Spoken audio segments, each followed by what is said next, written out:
তুমি চলে যাওয়ার দিনটা আজও মনে আছে। আকাশটাও যেন কাঁদছিল আমার সাথে। ভেবেছিলাম ভালোবাসা মানেই চিরদিন, কিন্তু তুমি শিখিয়ে গেলে সবই হয় ক্ষণিকের ঋণ। তোমার হাসির ভেতর লুকিয়েছিল বিদায়, আমি বুঝিনি, শুধু ভালোবেসে গেছি নির্ভয়ে।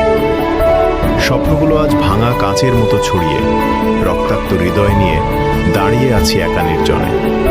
যে হাতটা ধরেছিলাম সারা জীবন ভেবে, সেই হাতই আজ অন্য কারো হাত ধরে রবে। আমি শুধু স্মৃতির ভিড়ে হারিয়ে যাওয়া নাম, তোমার জীবনে এখন আমি শুধুই এক অজানা গ্রাম। ভালোবাসা কি তবে এমনই নিষ্ঠুর খেলা, যেখানে জিতে যায় কেউ, কেউ হেরে যায় একেলা? আমি সেই হেরে যাওয়া গল্পের নায়ক আজ, যার চোখে শুধু ব্যথা আর মনে অজস্র লাজ। তবুও জানো, আজও তোমাকেই ভালোবাসি। এই হারানো প্রেমই আমার একমাত্র আশা।